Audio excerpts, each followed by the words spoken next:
Hey, what's up, guys? Little man with the big opinion here. I wanted to have a discussion about an article that I read while I was waiting for it to be the end of the workday, and discuss the statistics and the surveys and stuff that they did, and why I see this as a good thing in general. That being said, subscribe to the channel if you enjoy this content, like it if you like the video, dislike it if you don't, and most importantly, share this with your friends and family, because I think it's one of those topics that the more people that get into it, I think the better off we'll be. So their study found that 6.9% of Americans, or roughly 20% of them, consider themselves to be preppers. And their caveat to this, or their requirements, were you had to have 30 plus days, or 30 days or more of food and water storage. It didn't really go into anything more about like backup power systems, or the stereotypical prepper thing of having firearms or medical or any of those other areas. And there was a massive percentage difference, because, like I've said before, I harp on FEMA for saying 72 hours of food and water is,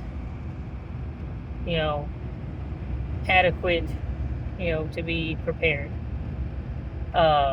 Because according to the survey, 83% of people had done at least 3 of the steps that FEMA recommends you do. Well, one of those steps is having a plan. And why I think having a plan is super important.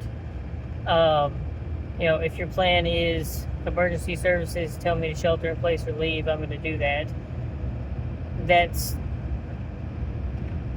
like 2% brain capacity thinking. That number can be pretty darn close to 100%, because there's dumb people, there's crazy people. So, if 30% of this 83%, that's one of their 3 things, you can definitely take this whole thing up, an extra notch. And I think that's why they had the separation of ideas there when it comes to food storage versus listening to what FEMA said. Some of the numbers that I did like more of was the survival tool category is apparently a $1.8 billion business economy, and it's expected to go up. I'm drawing a blank now, and I have it on my computer. It was either 2.3 or 2.5 billion in the next coming year, which, worst case scenario is a $500 million increase. Best case scenario was a $700 million increase. And I mean, they listed off things like flashlights, certain tools met the category, like shovels and hatchets. First aid kits were on the category, but like I'm gonna make a video talking about the things that I'm adding to my IFAC and why the container I have is too small. So most of what I have wouldn't have counted towards that category because I individually bought the items to go into my IFAC to specifically get things that I wanted. And it ended up being about, I think it was, 10, $15 cheaper than buying a complete set. So, there's that. Firearms weren't on their list. Toilet paper didn't make their list. Now, I would make the argument that most of our prepper stuff, we're buying everyday items. Freeze-dried meals and MREs were on the list, but standalone rice and beans were not. So, that's something to take with a grain of salt about, the numbers going into this category. Because some of the stuff they listed, people might just be buying for everyday use. Or, I go camping a lot. They listed stuff on there that people would take camping with them. So they might not be looking at it from a prepper standpoint. If SHTF happens, they'll have these items and you can double dip in these categories. But I feel like this number can be significantly higher from a, how much are people spending standpoint. One of the other statistics they had on there was saying that 90% of the people that constitute, this idea of having 30 days of food for prepping lived in an urban environment. And I think that's somewhat disingenuous because a lot of the rural people are doing things that urban people can't do. It might be a part of their daily life or lifestyle that lends a lot to prepping, but they might not be categorizing it as, oh, I'm a prepper. Like, someone that runs a cattle farm is not in an urban area, but in a lot of ways, they're a lot more prepared than plenty of other people. They probably have a whole host of skill and knowledge, and just the fact of, having access to all that food and knowing how to take care of it and, being more self-sustaining from that standpoint, they're probably not categorizing themselves as preppers. They didn't really break it down. There wasn't like a demographic saying, oh, this is mostly a white or Asian or black thing, which I don't think that matters. I think everyone should be prepared as best as they can. They did mention in comment about income and education also didn't matter. People come from all walks of life and get into prepping. And there wasn't really enough data to say, high school graduates are more likely versus doctorate versus tech school, whatever. And the income category essentially said, like, hey, look, they acknowledge that multi-million and billionaires have probably dumped more money in than the average person just because they have access to, copious amounts of resources. And, they don't advertise it. If you're worth 100 million or more, you have probably built a bunker. You've got a second home away from, your big city. You stored up a bunch of freeze-dried food and stuff. You set up all of this stuff basically as I have stupid amounts of money. Let me just go ahead and check this off the list and, feel safe knowing that I can get on, my private plane or helicopter and go out there if something's gonna happen. Like they're not probably not learning a bunch of skills. They're probably not trying to be super self-sufficient. They're probably in the category of, hey, I spent my $5 million. I have a safe place for me and my family. We can sit it out for 25, 50 years. We don't think the world is going to collapse, so we're not really putting plans and systems in place to rebuild society or go backwards in time. World War III breaks out and my home's in danger. I'm just gonna go chill at my place and wait for this to roll over.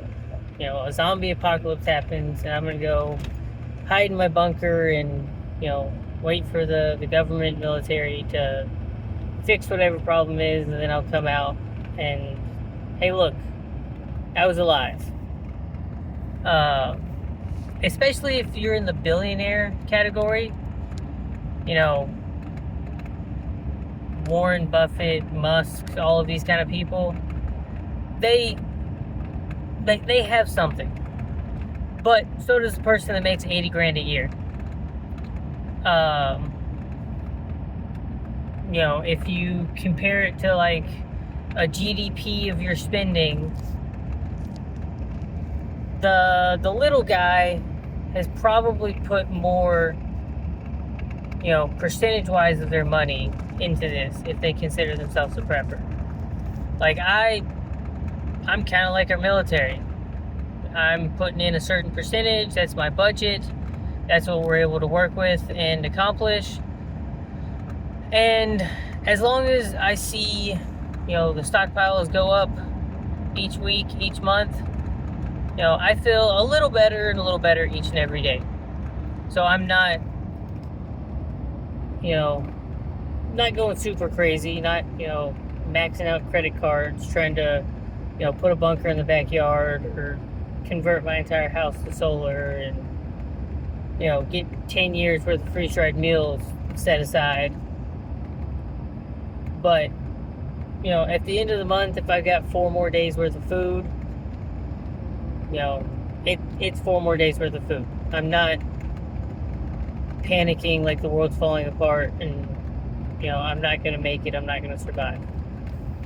And I think some of that does come down to the skills. Apparently since COVID, there's been almost a 2x increase in the number of people getting certified in CPR and first aid and, taking wilderness survival classes and learning how to shoot firearms and, make food from scratch and all those sort of things that lend themselves very, very heavily to prepping. And so if you combine all this data, people are spending more money. People are putting more time into learning skills.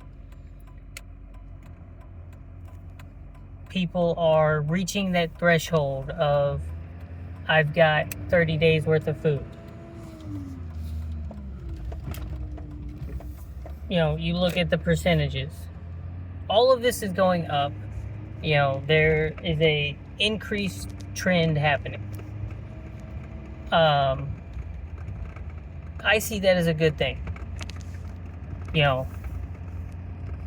I started going a lot heavier on video, so I think some of it is just doing more content, but I'm getting a lot more interaction from you guys, and I enjoy that.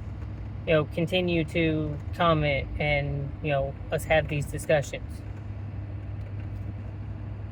Continue doing that stuff. I'm gonna keep making videos regardless. Maybe one day I'll get to quit working and just do this full time. We'll see. But there is that shift towards self-reliance, being better prepared for things. And I see that as a positive. I see that as a good thing, because the more of us that are, prepared for the bad thing to happen, uh, the less negative effects that will happen. The more of us that can survive something, the quicker we can go back to normal, rebuild things.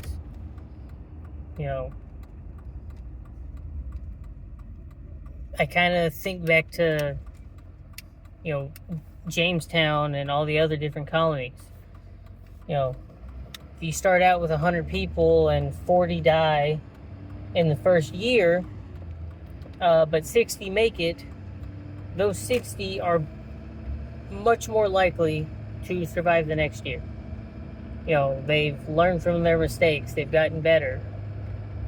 They can be more prepared the next go around.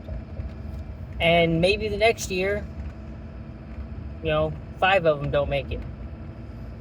But, the circle of life says that those that make it and procreate and, teach their offspring all of the skills that they've learned, and, then they can be better prepared sooner, and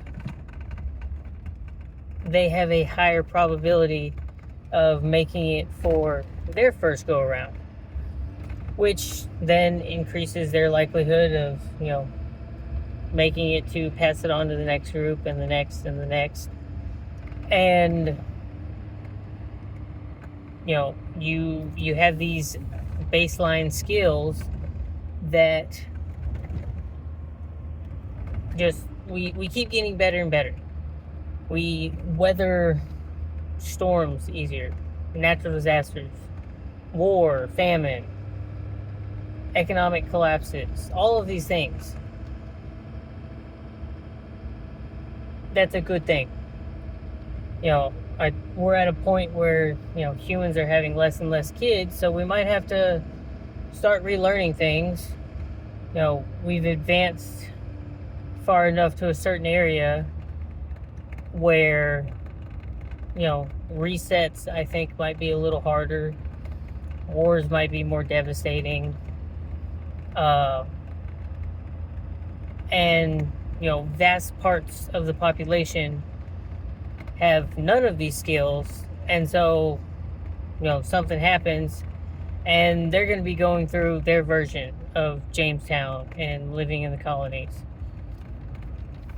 But out of those groups, those that survive will be better prepared, better able to handle stuff. And, I think that's what goes into doing all this YouTube stuff. I spend almost as much time, having these discussions, explaining stuff to y'all, to make y'all better prepared, as I do just also watching other people that have similar skills or skills I didn't think about or stuff that I want to be able to do. And I can go, check out those channels, add stuff to my skill list, put stuff in my, prepping book of knowledge. It's a never-ending cycle. We are going to constantly learn skills to get us better and better, at, being prepared. Some of this does come down to time. You start getting prepared and, doing all this stuff. And, you almost kind of hope that the preparedness thing happens, when you're fully prepared. But,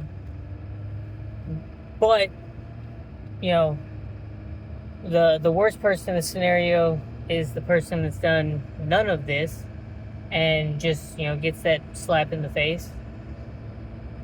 The person that's 5 days into this journey is better prepared than the person that's done nothing. The person that's, 6 months in is better than the 5. The year is better than the 6 months. The 10 years better than the year. Some of this just kind of comes down to time in service. If I would have asked 14, 15-year-old me, how many different, small scale SHTF things would you have gone through? I'd say a couple dozen at this point. A few hurricanes, frozen weather, knocking out power,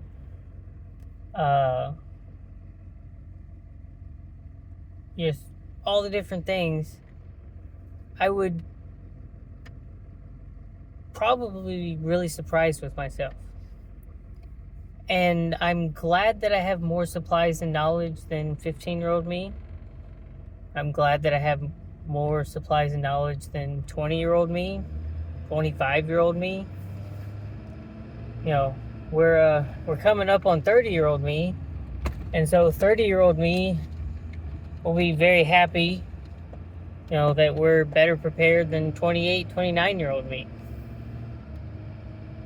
So start today. Subscribe to the channel. Some of the news stuff is outdated and not really important to watch, but any of the other videos that is explaining some sort of topic, go click through, watch some of those. Really watch some of my stuff during COVID because I, didn't do a very good job talking in front of people, and, good knowledge in the videos, but, maybe not the best performance. I'm going back and rewatching some of them, and some of my ideas have changed. Explaining some of the topics I can do better now. So we're gonna update some videos.